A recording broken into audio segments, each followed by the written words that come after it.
안녕하세요, 머니스나이퍼입니다. 이번 영상은 미중 무역전쟁 10번째 영상이고요. 제목은 새로운 국면에 들어서다 이렇게 붙여봤습니다. 흐름이 완전히 바뀌었어요. 흐름이 지금까지 오던 방향에서 완전히 바뀌었습니다. 그럼 영상 내용 들어가도록 하겠습니다. 우선 기사가 나온 게 지금 9월 7일자 기사인데요. 트럼프의 무역전쟁 끝까지 가겠다, 끝까지 갈 수 있다라는 기사가 나왔습니다. 여기서 얘기하는 건 뭐냐면은 미국이 싸우는 최종의 목적은 지금 현재 이 무역 분쟁이 아니고 미국의 군사적 안보와 중국의 산업 정책 그 자체를 타겟으로 하고 있다. 즉 공정한 무역을 추구하는 게 아니다라는 게 이 기사의 요지입니다. 점점점 이제 그 색깔이 뚜렷하게 이제 나오기 시작했죠. 그동안에는 이제 관세 전쟁이었는데 지금은 이제 양국 간에 부여하는 관세 금액의 크기 이런 거는 이제 어느 정도 시장에서 위장막이라고 거의 확정을 내린 것 같아요. 그게 핵심은 아니다라는 것을 공식적으로 이제 인정하기 시작했습니다. 그리고 또 하나 나온 게 이제 중국에서 6개월 동안 미국의 국채를 매도하기 시작했다 이렇게 기사는 나왔는데요. 요거 한번 정확하게 한번 짚고 넘어가 볼게요. 한국에서도 요거 그대로 번역문이 나와서 지금 현재 중국에서 미 국채를 계속적으로 매도하고 있다 이런 식의 기사가 나왔거든요. 한번 살펴보도록 할게요. 이게 이제 7월 달까지 나온 미 국채 현황입니다. 보시면은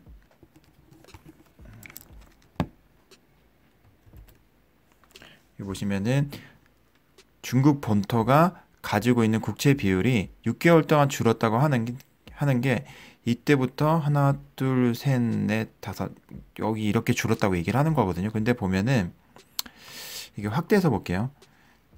줄었다고 하는데 이게 유의미한 숫자는 아닌 것 같아요. 보시면은 막 극단적으로 줄어들진 않았죠. 뭐 이때에 비해서 좀 줄어들긴 했는데 금액이 뭐 그렇게 크진 않습니다. 오히려 작년 딱 1년 전과 비교를 해보면은 오히려 조금 더 늘어났거든요. 그런데 이게 밑에 보시면은 일본 같은 경우는 엄청난 친미 성향을 가지고 있는 나라잖아요. 그런데 오히려 일본 같은 경우가 미 국채를 매도하는 게 눈에 띕니다. 딱 작년 1년과 비교해보면은 확실히 많이 줄어들었죠. 거의 이게 빌리언이니까 1000억 불 정도 국채를 매도를 했네요. 그리고 다른 국가들 같은 경우는 이제 성향이 나타나는데 브라질 같은 경우는 이제 계속적으로 늘려가 나왔고요. 영국 같은 경우도 조금 늘려나가는 상황. 아이슬란드 같은 경우는 뭐 늘렸다 줄였다 크게 변화 없는, 아일랜드 같은 경우는 크게 변함이 없습니다. 지금 뒤에도 설명을 드리겠지만 그 영국 같은 경우는 지금 이제 3월 브렉시트 결정 앞두고 있기 때문에 지금 EU랑도 잘 지내야 되고 EU 눈치도 보고 있고 러시아 눈치도 보고 있고 중국 눈치도 보고 있고 미국의 눈치도 보고 있고 전부 다 눈치를 보고 있는 상황이에요. 지금 영국 같은 경우는. 그래서 이 기사만 보면은 아직 언론에서 이야기하는 것만큼 유의미한 그런 매도세는 아니다. 오히려 일본 쪽의 매도가 더 큰 상황이다 이렇게 보시면 될 것 같습니다. 그리고 지금 이게 무슨 내용이냐면은 US-China trade war is helping to boost the use of yuan in international transaction 돼 있잖아요. 이게 그러니까 무역 전쟁이 위안화 국제 사용을 국제적으로 위안화 사용하는 것을 증가시킨다는 얘기예요. 뭐 이게 중국 당국에서 개입을 해가지고 위안화 평가 절하를 하는 방법으로 위안화를 거래를 시키는 게 아니고 자연스럽게 이 무역 전쟁이 심화되면서 미국에서 뭐 신흥국 화폐를 가치를 떨어뜨리니까 대안으로서 위안화가 자연스럽게 사용량이 늘어나더라. 그냥 늘어나는 것도 아니고 부스트 급격하게 늘어난대요. 지금 그걸 돕고 있다고 합니다. 그리고 지난번에 이제 크게 뉴스 나왔죠. 놀라울 만한 뉴스가 아프리카 대륙에 있는 모든 정상들을 중국으로 다 불러들였잖아요. 제가 이제 계속 말씀드렸던 게 그냥 아프리카는 또 하나의 중국이라고 보시면 되세요. 그냥 아프리카 자체는 중국이에요. 지금은 중국 사람들이 생각하는 거는 그냥 아프리카는 중국의 또 다른 작은 좀 거리적으로 떨어져 있는 중국이라고 생각하고 있는데 지금 이제 뉴스가 나온 게 중국 위안화를 아프리카에서는 통용하는 화폐로 쓰기로 했대요. 이제 중국에서 그동안에 공을 들였던 성과가 나오기 시작했습니다. 아프리카에서 이제 쓰기 시작한답니다. 그러면은 지금 현재 위안화를 쓰는 루트가 이란을 통한 석유 결제, 러시아를 통한 천연가스 석유 결제, 그리고 아프리카. 여기에다가 방금 말씀드렸던 푸틴은 중국과 이제 달러 사용을 줄이겠다라고 이제 합의를 봤다고. 그리고 나서 제가 지난번에 한번 말씀을 드렸죠. 이 앞에 영상에서 9.5 버전에서 영상을 말씀드렸던 게 러시아 은행에서 이제 달러 덤핑을 하고 루블화나 위안화 사용하겠다라는 기사 나갔던 거 제가 말씀을 드렸던 거고요. 그리고 테란, 이란이잖아요. 이란에서 결제 수단으로 위안화를 쓰겠답니다. 달러 대신에. 엄청난 변화입니다. 이제 석유 결제, 이 기축통화를 달러가 기축통화를 가지고 갔던 가장 큰 이유 중에 하나가 이 오일 결제하는 유일한 수단을 달러로 이렇게 만들어졌었는데 이제는 명실상부 위안화가 사용이 되게끔 이제 환경이 그렇게 변화하고 있습니다. 지금. 그리고 또 하나 생뚱맞게 드라기가 지금 이번에 유럽 재무회의에서 얘기했던 게 디지털 커런시 암호화폐를 사용할 계획이 없다라고 했잖아요. 근데 이게 어떤 의미가 있는지는 이제 제가 생각할 때는 그런 의미예요. 뭐냐면은 유럽에서 지금 현재 대체 통화를 가려고 하면은 암호화폐 시장으로 갈 수도 있어요. 근데 암호화폐 시장으로 가게 되면은 지금 뒤에서 설명을 드리겠지만 지금 현재 유로화에 대한 신뢰도가 미국에서 워낙에 많은 달러를 찍어내고 미국에서 독단적으로 지금 무역 질서를 만들고 있기 때문에 다른 나라에서 달러에 대한 사용량보다는 점점점 유로화나 위안화 이쪽으로 지금 방향을 턴을 하고 있습니다. 이런 상황에서 굳이 유럽 입장에서는 신생화폐를 활성화시킬 필요가 없는 거죠. 그리고 현재 암호화폐 시장에서는 중국이나 러시아가 유럽보다는 더 강력해요. 기술적으로나 시장 점유율적으로나. 그렇기 때문에 유럽에서는 암호화폐 시장을 계획이 없다라고 밝힌 거고요. 그러면은 이것은 무엇을 의미하냐면은 유럽과 중국의 공조를 이야기합니다. 제가 뒤에서 말씀을 드리겠지만 보시면은 이유는 미국이 이란을 제재를 하고 있잖아요. 이거를 피해서 새롭게 결제하는 수단을 원한다. 그런데 그 결제 수단은 가상화폐는 아니래요.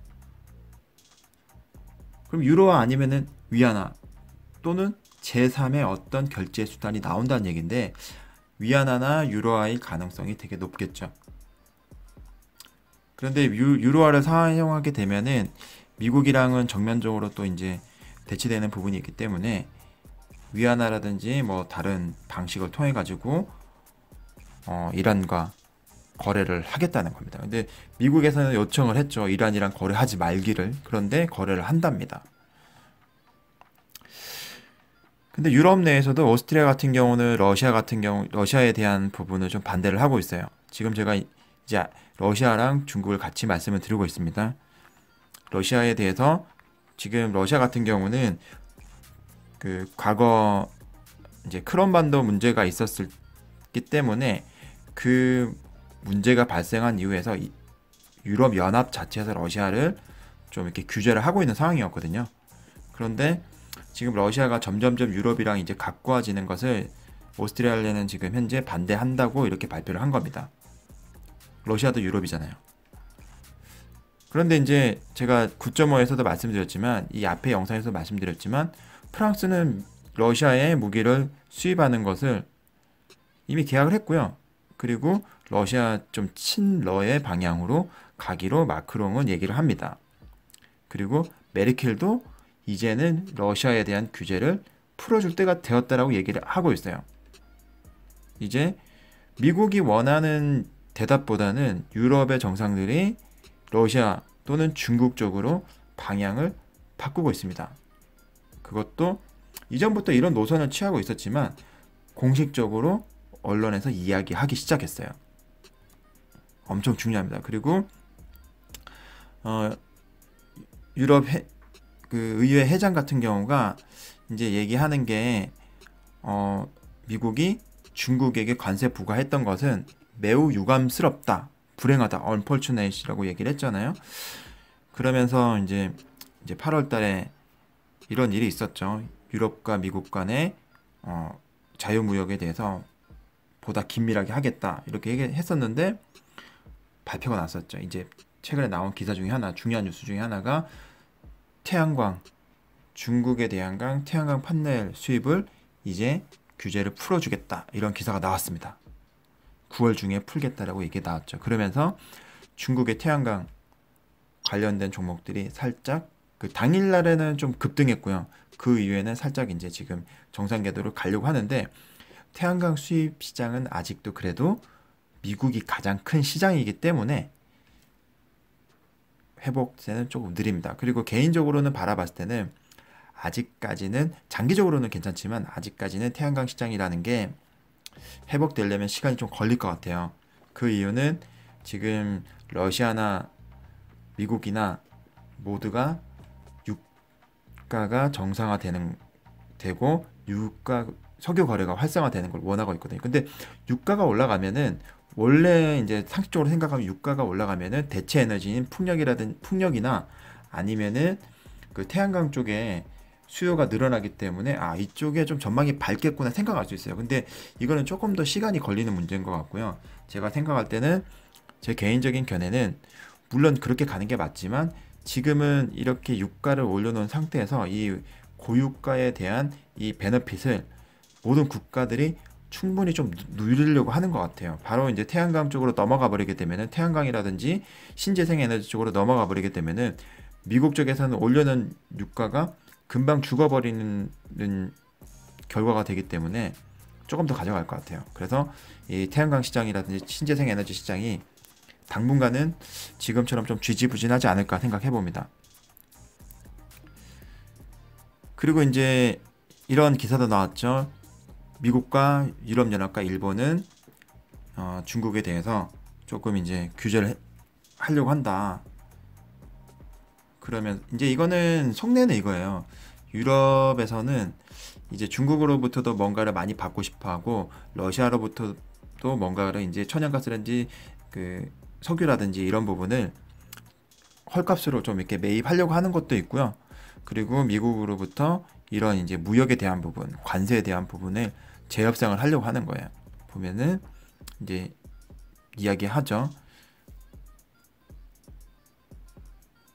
돼지고기 수입에 대해서 여기 또 이제 US 이제 유전자 조작되어 있는 비프 수입을 소 수입에 대해서 다시 한번 재검토하려고 한다 이렇게 돼 있죠. 오랫동안 이제 그 유럽이 조금 이제 웅크리고 있던 게 중국이랑 러시아가 이렇게 두각을 나타내면서 유럽 연합 자체도 EU도 이제 목소리를 내기 시작했습니다. 그리고 또 큰 변화가 있는데요. 이제 최근에 이게 8월 30일자 국제통화 결제 수단으로서 지불 수단으로 사용되는 통화량을 봤더니 변했습니다. 지금 보시면은 달러가 38.99%, 원래는 거의 45% 수준이 달러가 국제 통화 결제 수단으로 사용이 됐었거든요. 근데 상당히 많이 줄어든 거예요, 지금 현재. 지금 보시면은 2월 이후 최저점이래요.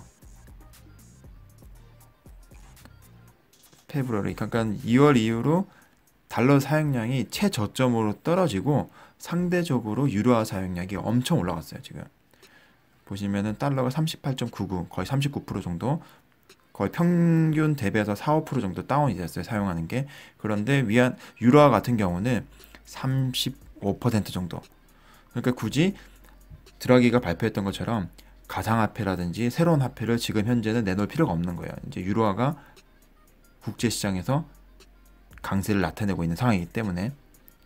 그리고 위안화 사용 비율이 2.04%로 껑충 뛰었다고 하는데, 이게 굳이 뭐 2% 이제 2% 이렇게 되는데, 원래 과거에 한 2014년도 15년도 이때 한 2% 정도 갔었고, 그 이후로는 위안화에 대한 이 신뢰도 때문에 1% 수준이었어요. 1.6%, 1.7% 수준으로 많이 떨어져 있었는데 이제 2% 넘어갔잖아요.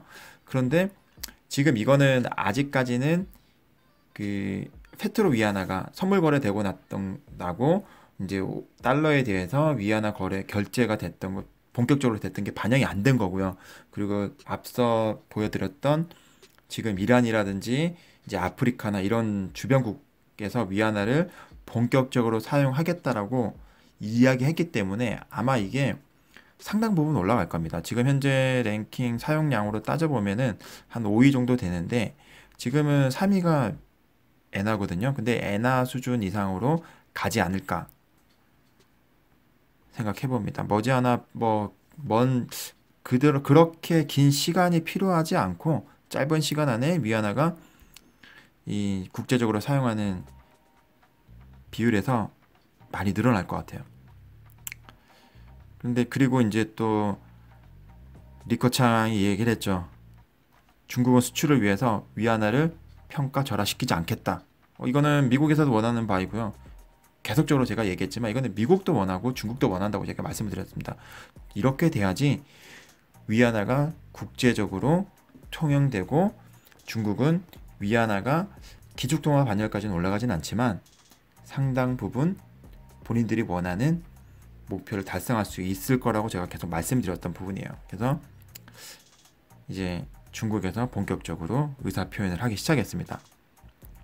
이렇게 보시면은 이게 이제 달러 인덱스인데요. 달러 인덱스가 이제 8월 15일자 기준 대비해서 이렇게 조금 이제 내려오고 안정세를 찾는 분위기고요. 그러니까 달러 가치가 떨어지는 분위기고, 그리고 위안화 대비 달러 환율 같은 경우는 이때 8월 15일 날 고점 찍고 나서는 이렇게 행보장을 가고 있어요. 근데 머지않아 이게 내려가겠죠. 이 정도 이렇게 좀 떨어지겠죠. 이렇게.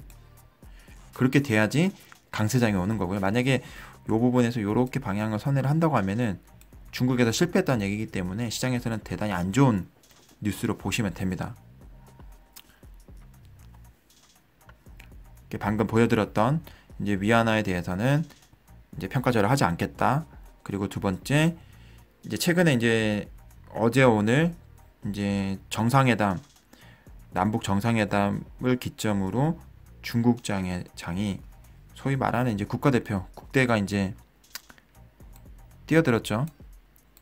주가 방어하기 위해서. 근데 저는 이거는 평년이랑 좀 다르게 생각하는 건, 이유는 뭐냐면은 항상 이제 그 정부에서 중국 당국에서 개입을 했었어요. 이게 주가가 내려간다고 하면은 좀 방어를 했었는데, 지금 방어하는 거는 의미가 다르다고 봐요. 저는 뭐냐면은 중국 시장이 계속적으로 시장에서 이렇게, 트럼프도 최근에 언급했거든요. 뭐냐면은 중국이 보는 것처럼 5개월 동안 계속 주가가 계속 빠지지 않냐, 이거는 이미 중국이 패배했다라는 증거다라고 얘기를 하는데, 이런 식으로 중국 시장을 계속 내버려 두게 되면은 들어오려고 했던 외인들, 지금 현재 외인들 되게 많이 들어왔습니다. 근데 한 6개월, 4개월 동안에 엄청나게 들어왔거든요, 중국 시장으로. 근데 계속적으로 더 들어올 자금들이 있고 외인들 직접 투자가 들어와야 되는데, 이런 식으로 이제 환율에서도 무너지고 시장도 무너지면은 중국 시장이 이제 어느 정도 개방을 하면서 외국의 자본을 받아들여야 되는 돼서 실패할 가능성이 높잖아요. 그래서 흥행을 성공을 위해서라도 중국 당국에서 좀 적극적으로 개입하겠다라는 의사 표현이 아닌가. 그리고 이런 화폐라든지 시장에 대한 신뢰를 시장에 회복하는 그런 시그널을 보여주기 위한 그런 제스처가 아닌가 생각을 해봅니다, 저는. 그리고 제가 러시아 계속 말씀을 드리잖아요. 중국에서 지금 극초음 비행기, 극초음 미사일을 발사를 이제 뭐 할 수 있다, 뭐 이런 식으로 나왔어요. 그럼 도대체 이 극초음 미사일이 뭐냐? 이게 되잖아요.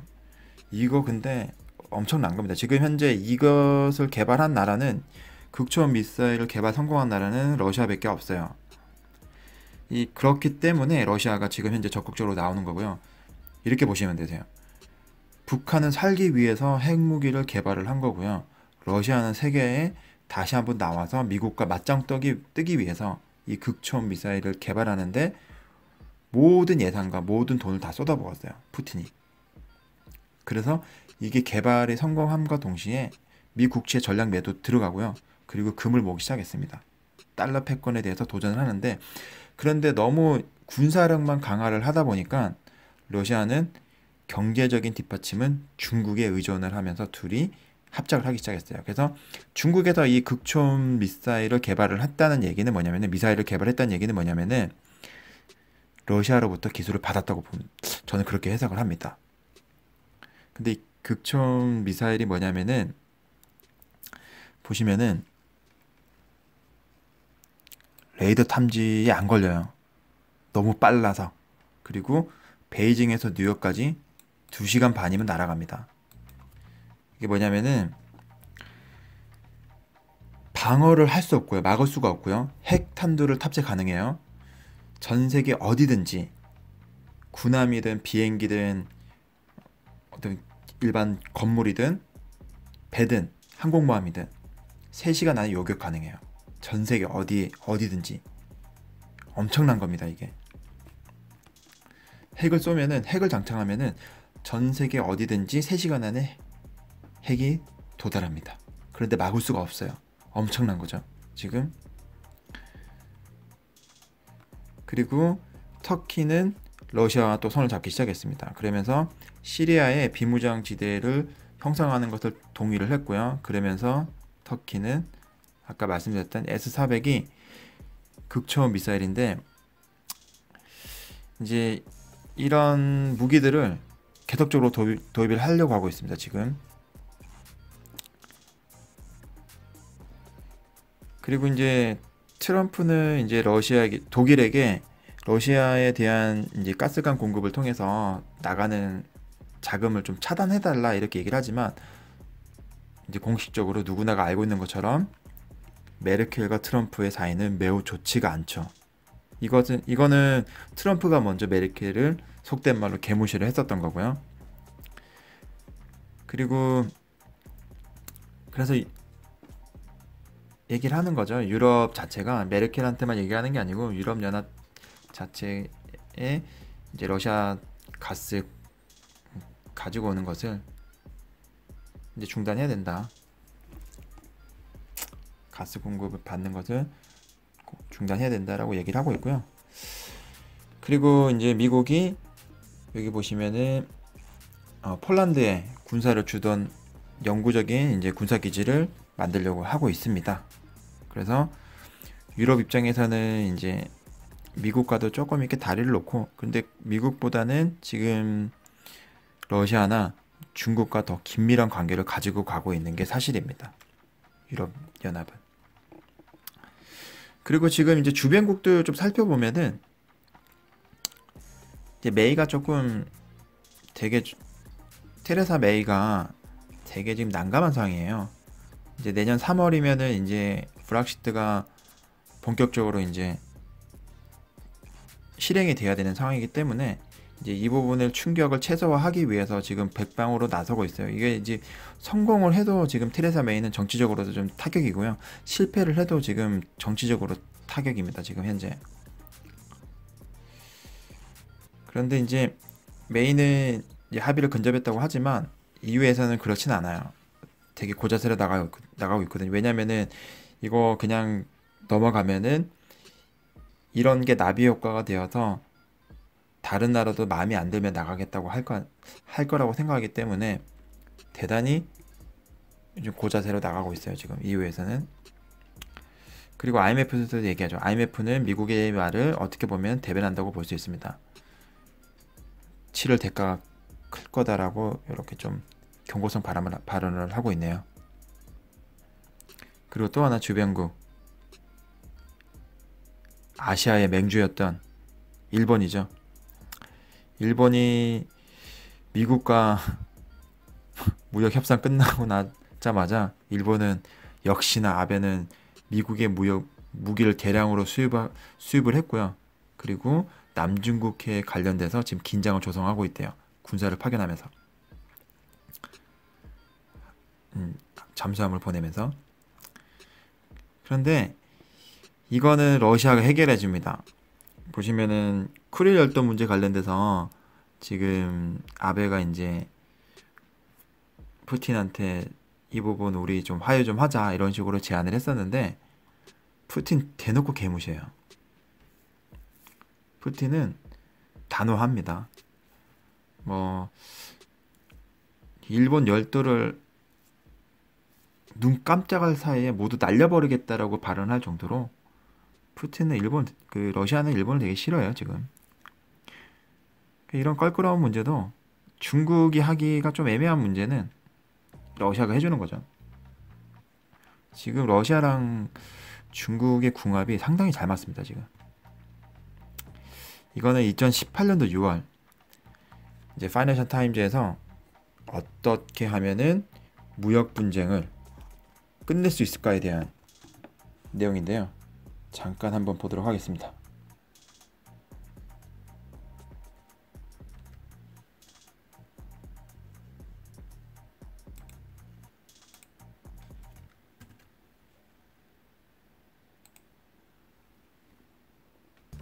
These are hard times for free trade. On the one side, Donald Trump. He stormed out of the G7 meeting, refusing to endorse even the principle of free trade. In the negotiations over NAFTA, he insists on adding clauses that defeat its purpose, such as one requiring it to be re-agreed every 5 years. And he has imposed tariffs on steel and aluminum on absurd national security grounds. On the other side, China. It uses trade deals as a tool of political hegemony in Asia, tightly controls its internal markets, and extracts intellectual property from foreign firms doing business there. Stuck in the middle, there is the EU, which could become the free trade economic superpower, were it not for its internal divisions. How to stop the world from collapsing into a trade war? Push back, push forward, and be patient. Canada, Mexico, and Europe are right to initiate retaliatory tariffs against the US. Bullying has consequences, and it is especially good that these countries are showing a unified front. But it is equally important that countermeasures are proportionate. They must meet like with like, not escalate. The same applies to China. Its tech companies are keen to expand overseas, often by buying local companies. Regulators should treat these deals with skepticism, so long as foreign companies operating in China are treated unfairly. Next, push on. The world should follow the example of Japan, which went ahead with the Trans-Pacific Partnership trade deal after Mr. Trump abrogated it. It is especially key that the EU not let issues like immigration divide it on its commitment to free trade. Countries outside of the US and China must keep their own houses clean, too. When Mr. Trump complains about dairy protectionism in Canada, he has a point. Finally, be patient. The arc of trade history is long. Even if Mr. Trump wins again, 2024 is not far away. The multilateral organizations that push free trade, such as the G7, must be kept going, even under duress, until a new day dawns. That is the FT view.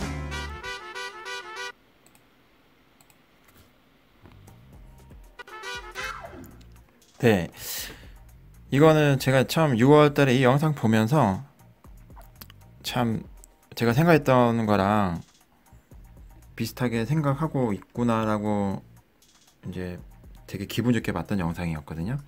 그래서 기분 좋게라기보다는 좀 되게 재밌게 봤던 영상인데, 지금 흘러가는 상황이랑 그 당시 때로부터 지금 한 3개월 정도 지난 지금 시점이랑 되게 맞아 떨어지는 것 같아서 이제 보여드렸습니다. 제가 자막을 직접 넣다 보니까 처음 넣어봤어요, 자막. 그러다 보니까 매끄럽지 못한 거 좀 이해해 주시고요. 그리고 지금 보시면은 이제 미국과 중국 이렇게 양강 구도에서 제가 제갈공명 앞에서 했잖아요. 이게 이제 제갈공명의 그 삼국지가 이야기되는 가장 그 삼국지 이야기가 시작되는 초기 이후 그 동기가 그거잖아요. 천하 삼분지계. 지금 현재는 삼국지에 나오는 천하 삼분지계처럼 중국과 러시아가 연합이 되어서 한 세력이 되었고요. 지금은 절대 강자인 미국이 있고요.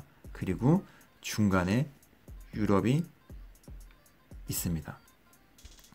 그래서 제가 이제 구도가 그동안에는 미국과 중국 간의 양강 구도였는데 이제는 이렇게 이제 3자 구도로 바뀐 것 같아요.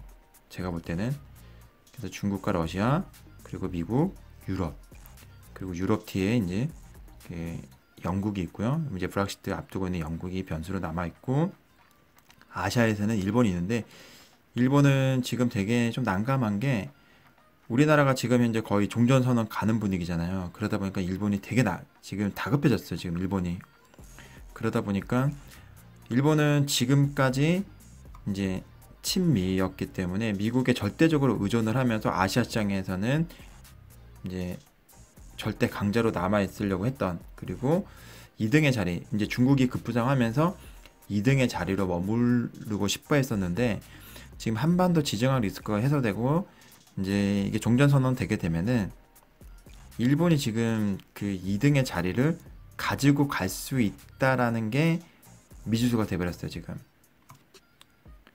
그리고 러시아가 중국이랑 손이 잡으면서 일본을 엄청 싫어하니까 이게 일본 입장에서는 지금 외교적으로 지금 잘 안 풀리고 있습니다. 그래서 계속적으로 비비른덕이라고는 지금 미국이기 때문에 이쪽으로 지금 계속 이제 줄을 대고 있고요. 그리고 일본은 워낙에 돈이 많기 때문에 그 막대한 자금을 가지고 중국에게 계속 줄을 대고 있는 그런 상황입니다, 지금. 그래서 지금 중간에 있는 이유가 약간 캐스팅 보트를 하는 역할로 지금 구도가 바뀌었고요. 지금 계속 말씀드렸던 것처럼 이제 중국은 자국의 시장 신뢰 회복을 기회를 생각하고 있고 그런 방향으로 가지 않을까라는 예상을 해보고요. 그리고 러시아 같은 경우는 강력한 군사력을 가지고 이제 신무기를 가지고 중국의 도움을 받아서 유럽이나 지금 한반도 같은 경우는 종전선언 되고 나면은 이런 아시아 시장까지 내려오는 그런 그림이 그려지지 않을까 생각을 해봅니다. 그러면은 지금 미국 입장에서는 이래저래 대단히 손해보게 될 텐데 어떻게 될지는 다음 영상에서 한번 제가 이야기해 보도록 하겠습니다. 예, 오늘 준비한 영상 여기까지고요. 지금 영상 내용이 도움이 되셨다면은 좋아요, 그리고 계속적으로 새로운 소식 그리고 새로운 영상 받고 싶어 하시면은 구독을 부탁드리겠습니다. 그리고 알림 설정을 하면은 알림 설정이라고 뭐 제가 처음 알았는데 그거 설정을 하시면은 제가 영상을 업데이트를 하면은 바로 이렇게 팝업으로 받아보실 수 있다고 하니까 뭐 그런 것도 설정하시면은 바로바로 받아보실 수 있을 것 같네요. 예, 오늘 준비한 영상 여기까지입니다. 머니 스나이퍼였습니다.